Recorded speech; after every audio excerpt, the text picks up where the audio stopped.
Hello అండి, ఎలా ఉన్నారు? నేను చాలా బాగున్నాను. మీరు అందరూ కూడా బాగుండాలని అనుకుంటున్నాను. ఈరోజు నేను మ్యాంగోతో డిఫరెంట్గా ఒక పప్పు చేశానమాట. మీకు కూడా చూపిస్తాను, చూసేయండి. యాక్చువల్గా పాత రోజుల్లో ఇలా చేసేవాళ్ళంట. మీరు చూసేయండి, ఇంట్రెస్ట్ ఉన్న వాళ్ళు ట్రై చేయండి. చాలా టేస్టీగానే ఉన్నింది. ఫస్ట్ 2 మామిడికాయలు తురిమి పెట్టుకోవాలన్నమాట. అంటే అవి అంత పుల్లగా లేవన్నమాట, అందుకని నేను 2 తీసుకున్నాను. మీకు పుల్లగా ఉండే మామిడికాయలు అనిపిస్తే ఒకటి తీసుకోండి, సరిపోతుంది. ఇప్పుడు స్టవ్ మీద ప్యాన్ పెట్టి కొంచెం ఆయిల్ యాడ్ చేసుకొని ఒక్కొక్క టేబుల్ స్పూన్ కందిపప్పు, మినప్పప్పు, శనగపప్పు, పెసరపప్పు యాడ్ చేసి లైట్గా వేపుకొని చల్లారిన తర్వాత మిక్సీలో పొడి చేసి పెట్టుకోండి. డ్రై రోస్ట్ అయినా చేసి పెట్టుకోండి, ఏం పర్వాలేదు. ఇప్పుడు మళ్ళీ స్టవ్ మీద ప్యాన్ పెట్టి 1 టేబుల్ స్పూన్ జీలకర్ర, 1/2 టేబుల్ స్పూన్ మెంతులు యాడ్ చేసి ఇవి కూడా లైట్గా ఫ్రై చేసుకొని పొడి చేసి పెట్టుకోవాలన్నమాట. ఇవి జస్ట్ 1 టేబుల్ స్పూనే కాబట్టి మిక్సీలో వేయలేము, జస్ట్ ఇలా దంచి పెట్టుకోండి.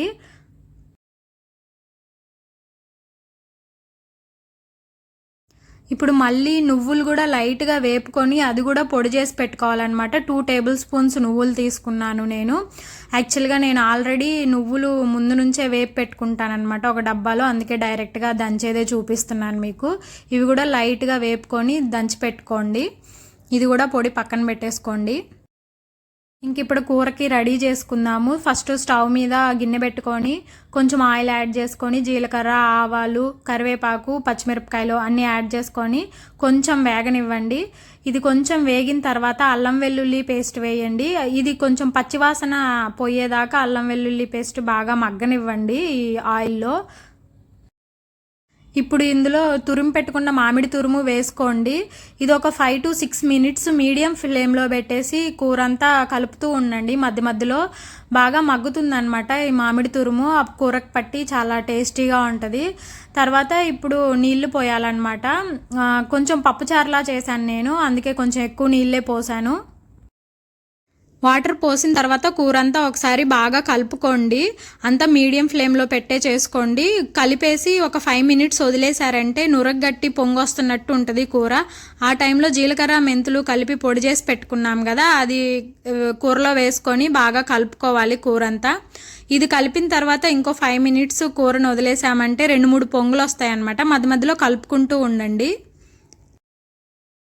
ఒక 5 మినిట్స్ తర్వాత ఇలా ఉడుకుతూ ఉన్నప్పుడు కొంచెం సరిపోయినంత సాల్ట్ వేసేసుకోండి.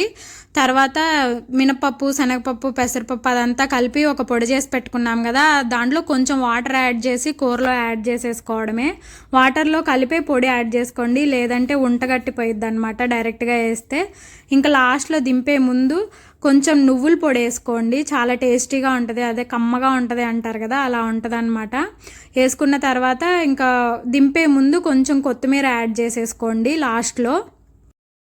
ఇంకా కూర రెడీ అయిపోయిందనమాట. డిఫరెంట్గా మ్యాంగో పప్పు ఇట్లా చేసుకొని ట్రై చేయండి, మీకు ఎవరికన్నా నచ్చితే.